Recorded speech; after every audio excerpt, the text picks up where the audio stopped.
So, The Time Meddler, a great, classic Doctor Who story, one of Hartnell's best, and I'm sorry guys, I can't do it.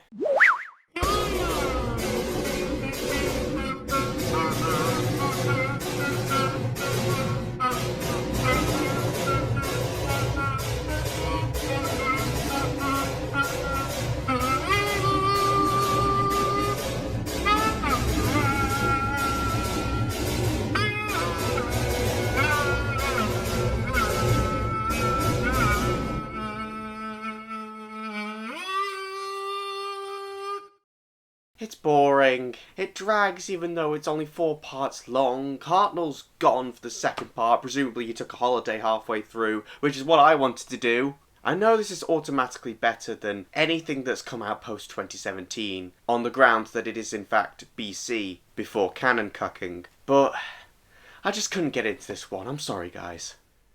So, the reason I chose this as my first bit of Classic Who to cover on this channel is because I think this, more than quite a few other episodes, really explains some of the difficulties of reading them. There are two ways you can kind of watch old Who. You can either try and set your mind back as far as it'll go, try to imagine what it would have been like to watch it at the time, or you can acknowledge its historical importance and appreciate how we got from this to where we are now, but also just kind of look at it as a piece of entertainment first and foremost. You can't watch this at all without taking the former approach to at least some extent. Why is it in black and white? Why does it look like arse? Why is the Doctor not causing crime with their tits?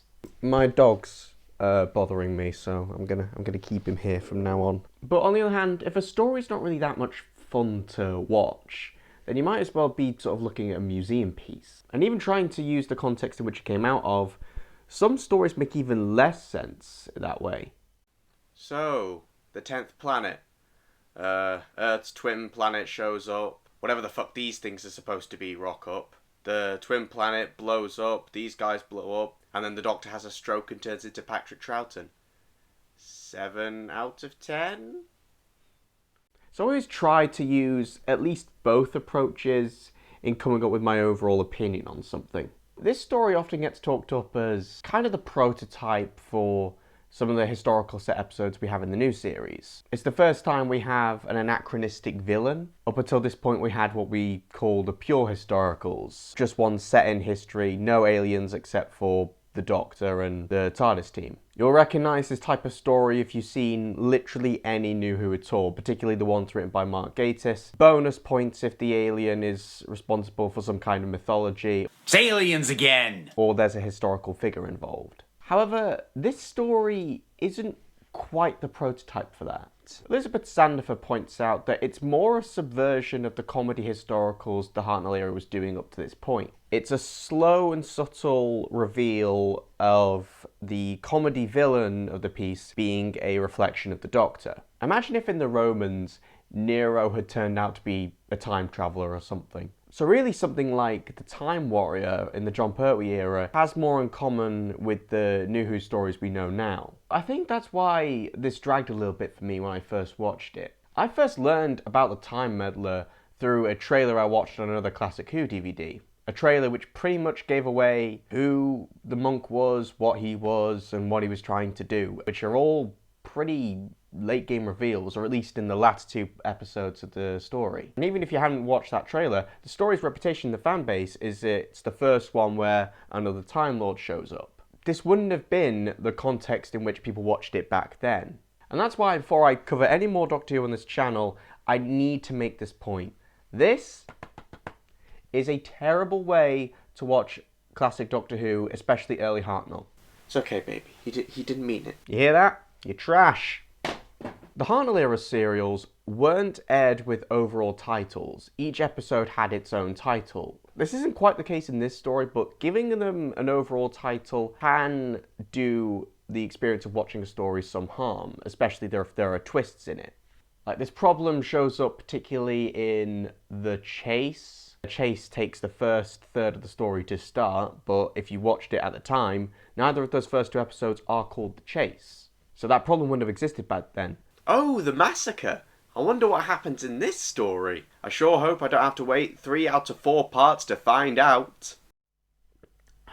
It's a bit like Dr. Jekyll and Mr. Hyde. You already know the twist going in, but the twist is kind of the whole point. However, and please do bear in mind, I do like this story. The thumbnail is still a joke. But I think it has problems that were present even at the time.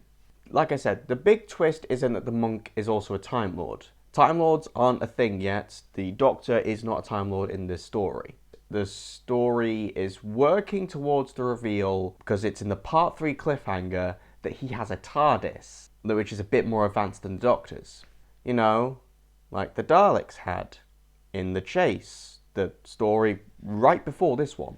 It is a bit of a oversimplification, but I do think that after the previous story has thrown everything this era has been so far into a blender, doing this slow collision of genres is just less dramatically effective after that. I think this story just needed to come earlier in the series, or at least before The Chase. So before we go any further, I do want to drop a genuine trigger warning. In this story, there's a case of implied rape. Unfortunately, I do have to talk about it in order to talk about something else. So if you want to stop watching the video now for your own peace of mind, that's completely fine. So early on in the story, we meet Edith, who the Doctor gets on really well with. She's later attacked by Vikings and found in this state, and I also found this. The reason I bring this up is she later helps the Doctor defeat the monk. The Doctor sends her happily on her way, knowing that he's letting the Viking invasion carry out, leaving her and all the other people in the village at their mercy. That's a charming woman. Charming.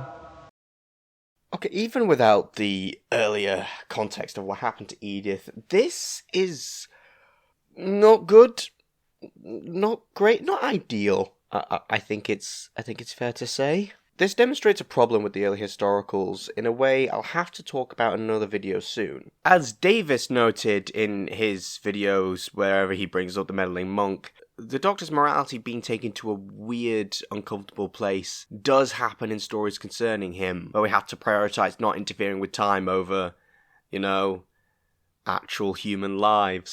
Again, I do still like this one. Just not a personal favourite of mine. But it is a good story for starting a dialogue about Classic Who in general, especially the Hartnell era, which I'm hoping to cover a lot more of, and I'm really excited about it. The Hartnell era is one of my favourites in Doctor Who. If you want to see more like this in the future, please keep giving me your attention. I want it now. Keep watching. Because if you don't, I'll go to even more drastic means. Space Museum is good. The Chase is good. Inferno's garbage.